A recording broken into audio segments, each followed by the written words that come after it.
नमस्कार।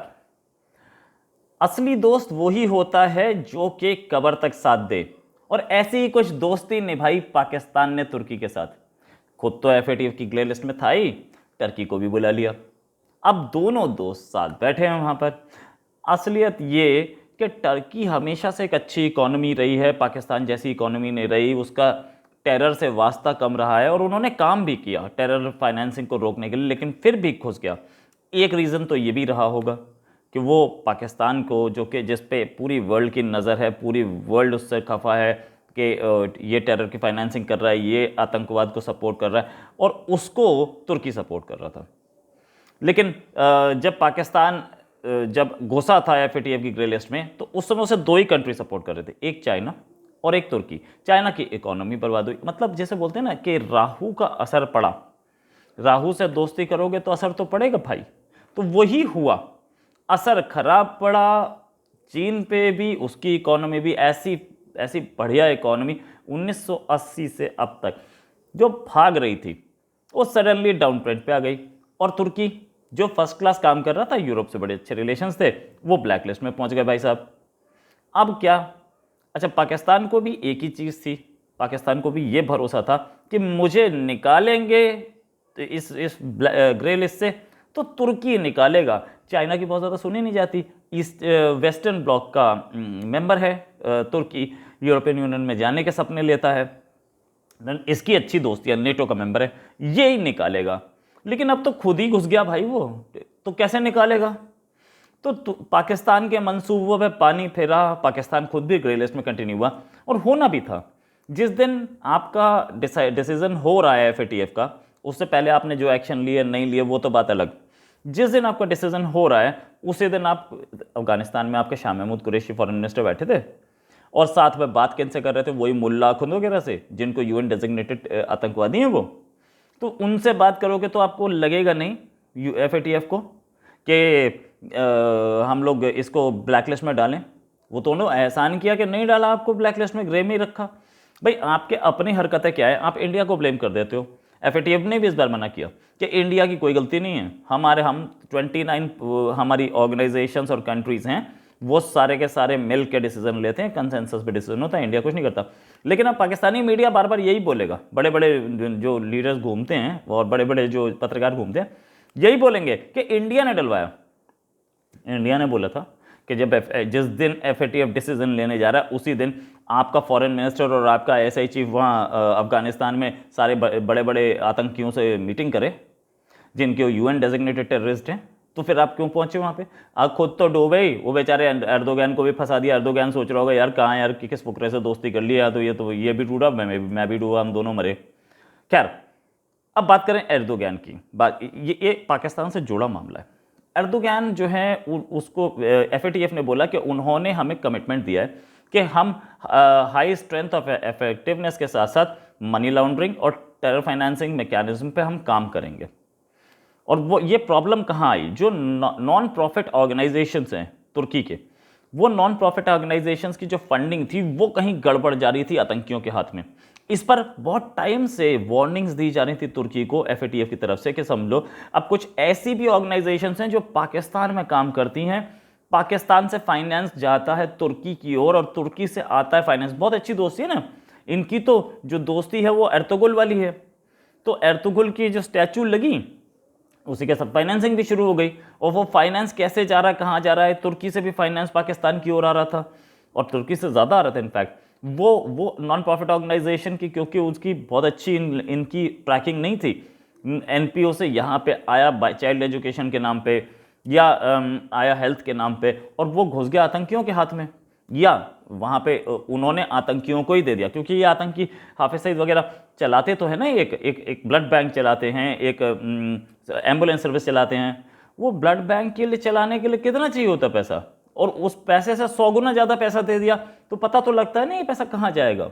एक छोटा सा ब्लड बैंक चला रहे हो आप, एक छोटी सी आप एम्बुलेंस सर्विस चला रहे हो, 10 एम्बुलेंस है आपके पास, और दे दो आपको कोई आदमी 100 करोड़, तो वो कहाँ जाएगा पैसा? सबको पता है। अब उसके फर्जी बिल और सब कुछ लग जाता है, उसकी फाइनेंसिंग, उसकी ऑडिटिंग वो कर लेते हैं पाकिस्तानी, जो वो भी हाफिज के ही आदमी होते हैं। तो ये पूरा का पूरा नेटवर्क। टर्की की अपनी भी प्रॉब्लम्स है, ऐसा नहीं है कि सिर्फ पाकिस्तान की वजह से फंसा है, टर्की की अपनी भी प्रॉब्लम्स हैं। टर्की अपने आप भी बहुत वो नहीं कर रहा, और एर्डोगन पहले ही चीन के पाले में घुसते दिख रहे हैं और अमेरिका से लड़ाई लेते दिख रहे हैं, बहुत सारी चीज़ें थी इसकी वजह से। इनफैक्ट एक और बात पे लड़ाई हुई अभी हाल में 10 वेस्टर्न कंट्रीज से। एक एक्टिविस्ट हैं ओस्मान कवाला, जिनको 2017 से तुर्की की जेल में रखा हुआ है। इसको तुर्की की जेल से निकालने के लिए या इनके ऊपर ठीक से वो किया जाए, केस चलाया जाए, इसके लिए 10 फॉरेन के कंट्रीज, वेस्टर्न कंट्रीज, जिन्होंने जिसमें US, Germany, Canada, Denmark, Finland, France, Netherlands, New Zealand, Norway और स्वीडन, इन सब ने एक इकट्ठा जॉइंट रेजोल्यूशन पास किया तुर्की में, सारे एम्बेसडर्स ने उसे साइन किया कि इसकी जस्टिफाइड और स्पीडी ट्रायल होना चाहिए। इतने टाइम से बिना ट्रायल के रखा हुआ है इस पर, और एफएटीएफ की लिस्ट में जाते हुए देखा है। ये एक चीज़ और एफएटीएफ की लिस्ट, दो चीज़ों ने एर्डोगन को फोर्स किया कि वो एक स्टेटमेंट दें। उन्होंने कहा ये 10 के 10 एम्बेसडर हम बाहर निकाल देंगे। ये धमकी एफएटीएफ की लिस्ट में आने से सिर्फ एक दिन पहले आई थी। एर्डोगन को लगा कि इस धमकी से डर जाएगा वेस्ट, लेकिन डरा नहीं। और उसके बाद इन्होंने और स्ट्रॉन्ग स्टेटमेंट दिया कि मैंने अपने आदमियों को बोल दिया है कि ऐसे लोगों को हम साथ नहीं रख सकते और सोसाइटी में नहीं रखेंगे, निकालो इनको बाहर। इनफैक्ट जो अब इससे ये जो डेजिग्नेशन नया मिला है, यानी कि एफएटीएफ ग्रे लिस्ट, इससे तुर्की को क्या नुकसान होगा? तुर्की में फॉरेन इन्वेस्टमेंट्स में प्रॉब्लम आएगी, छोटी मोटी नहीं, बड़ी प्रॉब्लम आएगी। तुर्की एक वाइब्रेंट इकोनॉमी है, तुर्की एक बड़ी इकोनॉमी है, तुर्की में लोग जाते हैं, वहाँ इन्वेस्टमेंट्स करते हैं, यूरोप का पार्ट है और इनफैक्ट यूरोपियन यूनियन में एंट्री के सपने ले रहा है। तो तुर्की बड़ी इकोनॉमी, और तुर्की के पास इन्वेस्टमेंट रुके, एक बड़ी प्रॉब्लम होगी। सॉरी। साथ में इस एफएटीएफ की लिस्ट से बचने के लिए तुर्की ने बड़े लेजिस्लेशंस भी बनाए थे हाल में, लेकिन कुछ हुआ नहीं, काम पूरा नहीं हो पाया, जो भी रीज़न था। पाकिस्तान ने भी बहुत लेजिस्लेशन बनाए थे, लेकिन वहाँ भी काम पूरा नहीं हो पाया। तो लेकिन एफएटीएम तो स्ट्रिंजेंट रखता है ना। साथ में अभी इसी हफ्ते, अगले हफ्ते G20 की रोम में समिट होने वाली है, इटली में। वहाँ पर एर्डोगन मिलेंगे जो बाइडन से, और ये जो बाइडन से जो मीटिंग होगी प्रेसिडेंट से, अमेरिकन प्रेसिडेंट से, ये इसी परिप्रेक्ष्य में होगी कि अमेरिका के एम्बेसडर को निकालने की धमकी दी है। तो कितना खराब इम्पैक्ट पड़ेगा उस मीटिंग पे, आप समझ लीजिए। टर्की को बिलियंस ऑफ डॉलर्स का नुकसान हो सकता है, टर्किश मार्केट को नुकसान हो सकता है, क्योंकि पाकिस्तान तो पहले ही कटोरा हाथ में था, आप उससे जो खींच लीजिए, क्या निकाल लोगे, उसके पास है ही कुछ नहीं। पाकिस्तान को इतना इम्पैक्ट नहीं पड़ा था, क्योंकि वो एक जापान जैसी या इंडिया जैसी या किसी और कंट्री जैसी बड़ी वाइब्रेंट कंट्री जैसी ओपन मार्केट इकोनॉमी कभी नहीं था, और वो कभी भी ऐसी इकोनॉमी नहीं था जिसमें इन्वेस्टमेंट्स आते हो। जितनी भी आ रहे थे सारे के सारे इस्लाम के जब से इन्होंने इस्लाम का दामन पकड़ा था और इस्लामिक लॉज लाए थे और अपनी जुडिशरी को करप्ट किया था, तब से उनके पास इन्वेस्टमेंट आनी बंद हो गई थी।